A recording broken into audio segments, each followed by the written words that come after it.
Alors, la leçon 122, anneaux principaux et applications. C'est une leçon réputée difficile, mais faut quand même la regarder parce que une fois qu'on a compris cette leçon, on a compris bien d'autres leçons. Parce que c'est quelque chose, allez voir, c'est dense dans le programme d'algèbre. Hein. Ça se répartit partout. Voilà. Je vais commencer à faire un espèce de 6 minutes qui ne dure jamais 6 minutes. Avec moi, j'ai jamais réussi encore. Donc, d'abord une définition. Qu'est-ce que c'est qu'un anneau principal? Un anneau principal, c'est un anneau intègre et tel que tout idéal de A est engendré par un élément en tant qu'idéal. Hein. Donc, I, ça veut dire que c'est le plus petit idéal qui contient l'élément petit a de grand A. La première question qu'on peut se poser, c'est y a-t-il unicité de ce générateur? Et étant donné qu'on est dans le cas intègre, alors c'est facile de voir que l'unicité est vraie modulo les inversibles de A. Donc, quand petit a est générateur, ben, UA est encore générateur, quel que soit U, unité de A. D'accord? Donc dans A étoile. Et réciproquement, si B est un générateur, alors B égale UA avec U, unité de A. Bien, la première des choses, c'est que sur l'ensemble des idéaux d'un anneau, en général, il y a un ordre, c'est l'inclusion, et il y a des opérations, c'est l'addition, l'intersection et la multiplication. L'addition, c'est clair, on additionne terme à terme les éléments de l'idéal I et de l'idéal J. L'intersection n'est plus à présenter. Et la multiplication, c'est la multiplication, en fait, c'est l'ensemble I.J, c'est l'ensemble des sommes de petit i, petit j. Hein. Il faut les sommer, hein, c'est ça. Où petit i parcourt grand I et j parcourt grand J, les sommes finies, évidemment. Voilà. Et là, quand on est sur un anneau principal, ça devient intéressant. C'est que l'inclusion chez les idéaux principaux, ça devient de la divisibilité.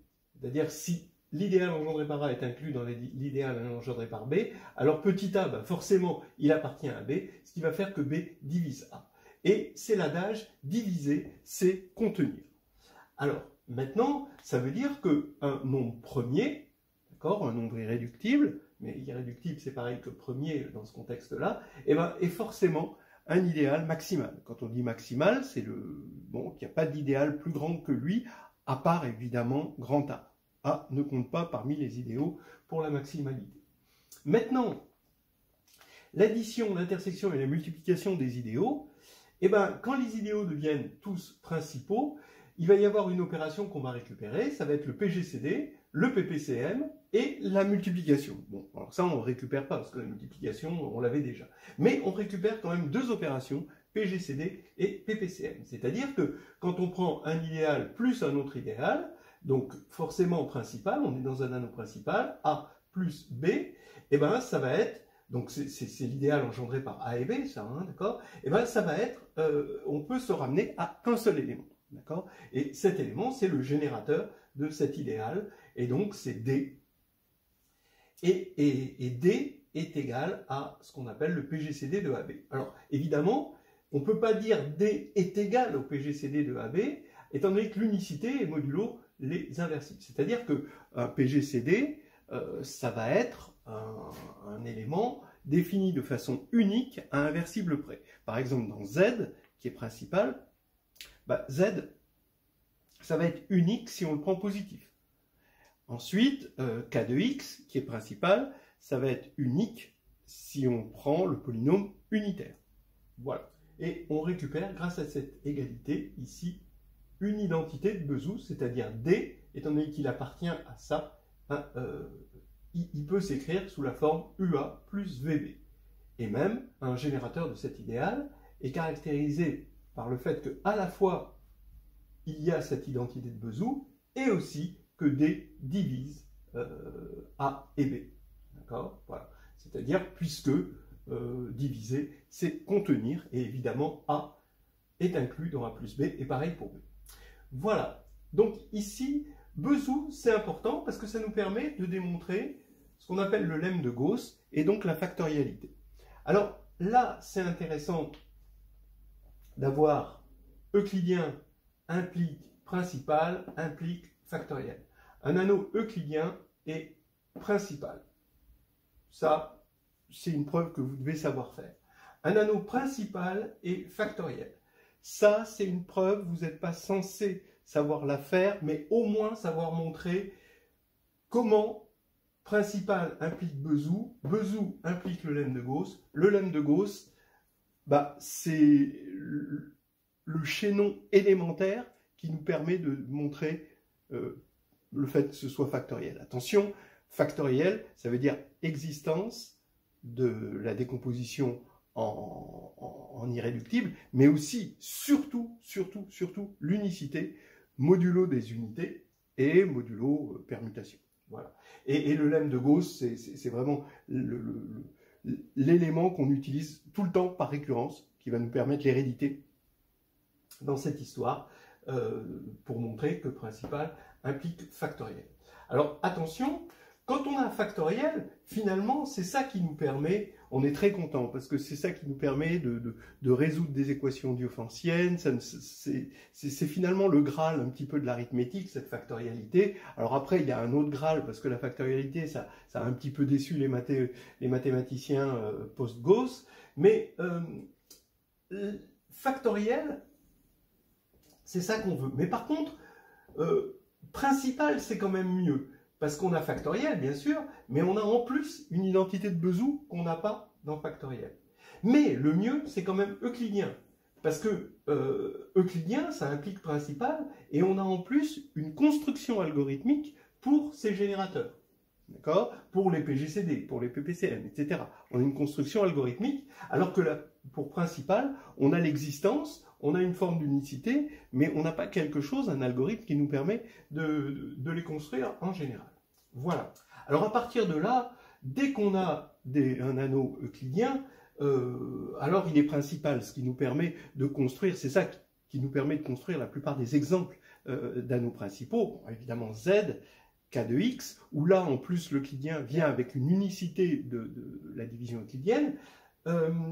Maintenant, on a l'anneau des entiers de Gauss, l'anneau des entiers d'Eisenstein qui arrive, les décimaux. On a aussi l'anneau des séries entières en une variable. Bon, alors maintenant, quand A est principal, peut-on dériver d'autres anneaux principaux? Alors oui, effectivement, si petit a appartient à grand A et non nul, alors dans le corps de fraction, j'ai 1 sur A, et je peux regarder l'anneau engendré par A et 1 sur A. Voilà. Ben, lui, il est principal. C'est comme ça, par exemple, qu'on construit, si A égale Z et petit a égale 10, c'est comme ça qu'on construit ce qu'on appelle les décimaux. Donc les décimaux, ça va être principal. Par contre, il n'y a pas d'extension, en général, A de X, l'anneau de polynôme sur X, est non principal. Sauf si A est un corps. Ça, c'est un si et seulement si. Voilà. Maintenant, quand on quotiente, A sur I, il n'est pas principal parce qu'il n'est pas censé rester intègre, mais par contre, ça va encore exister, parce que quand on va prendre un idéal ici, on va pouvoir le relever dans A, et il va être principal, et on va le ramener dans A sur I, et évidemment, comme on a une surjection, dans la surjection canonique, il y a surjection, et quand on aspire et qu'on repousse, on obtient le même objet. Et donc, ici, on a quelque chose qui est principal aussi. Donc, les idéaux, tous les idéaux ici sont principaux dans un quotient. Voilà. Alors maintenant, je vous parlais de densité dans le programme. C'est ce qui permet finalement une certaine harmonie dans l'arithmétique et la réduction et les polynômes. Voilà. Les anneaux principaux nous permettent d'avoir du recul sur ces choses-là. Et on va pouvoir, dans Z, d'abord, oui, dans Z, c'est là où c'est le plus évident que l'anneau principal nous sert. On a la notion de PGCD, on a les systèmes de congruence avec le lemme chinois, et on a des équations diophantiennes sur Z qui utilisent des anneaux principaux un peu plus fins, comme par exemple l'anneau des entiers d'Eisenstein, l'anneau de Gauss, Z de I, etc. K de X, et pareil, on va avoir des PGCD, mais là les systèmes de congruence vont devenir de l'interpolation de Lagrange, même des exercices aussi un petit peu plus rigolos. Les problèmes d'évaluation, donc le morphisme d'évaluation qui va avoir un noyau. Tout noyau, ça j'aurais peut-être pu même commencer par ça, hein, tout noyau est un idéal et un noyau est principal. Donc là, ça devient important parce que l'évaluation est un noyau. Et les problèmes d'irréductibilité, dont on reparlera un tout petit peu plus tard. Dans la réduction, bah oui, hein, la réduction est liée à la notion de polynôme par ce qu'on appelle les polynômes d'endomorphisme, qui constituent une leçon. Et là, la principalité, le fait que k de x est principal, ça implique qu'on va avoir la notion de polynôme minimal, qu'on va avoir le lemme des noyaux avec la construction, parce que c'est euclidien, de ce qu'on appelle les projecteurs spectraux, grâce à un PGCD. Et puis, si on veut aller plus loin, le théorème de Frobenius, c'est ce qu'on appelle les polynômes invariants de similitude, dont le polynôme minimal est le premier invariant. Dans les groupes finis, on a la notion d'exposant, qui vient du fait que Z est principal, et dans les groupes abéliens finis, le fait que Z est principal implique qu'on a le théorème de structure avec une décomposition des groupes abéliens finis, hein, que vous connaissez certainement. Dans la théorie des corps, maintenant, la notion de corps de rupture est intimement liée à la notion d'anneau principal, ce qui permet de construire ensuite par récurrence des corps de décomposition, des clôtures algébriques, etc., etc. Donc tout ça repose sur le fait que k de x est principal, quand k est un corps. Ce qui nous permet, avec Bezout, de faire des calculs d'inverse, d'accord, et puis d'étudier l'irréductibilité. Alors, l'irréductibilité, par exemple, donc vous avez un corps K, vous avez un élément alpha qui est algébrique sur K, donc il a un polynôme annulateur. L'ensemble de ces polynômes annulateurs, toujours pareil, par évaluation, et ben, ça va être un idéal principal, et donc ça va être engendré par un élément. Mais cette fois-ci, contrairement à ce qui se passe dans la réduction, le polynôme minimal finalement de cet élément sur K, il va être irréductible.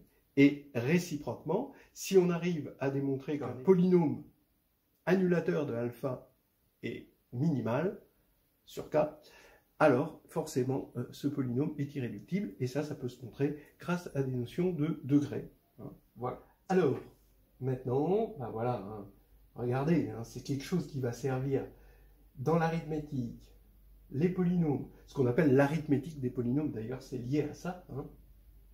C'est les points communs entre k de x et z, et les points communs, c'est la principalité, hein, c'est l'arithmétique des polynômes. Ça se retrouve dans la réduction, ça va se retrouver même dans la géométrie affine, parce que même la notion même de décomposition réduite d'une isométrie s'appuie sur des histoires de polynômes minimaux et de choses comme ceci. Ça se retrouve dans les groupes, ça se retrouve dans la théorie des corps. Bon, j'ai envie de dire, qui dit mieux? Mieux! Redites-le, monsieur! Mieux! Trop tard! Ah oui, fallait le dire avant. Je le savais! Ah ben, fallait le dire alors.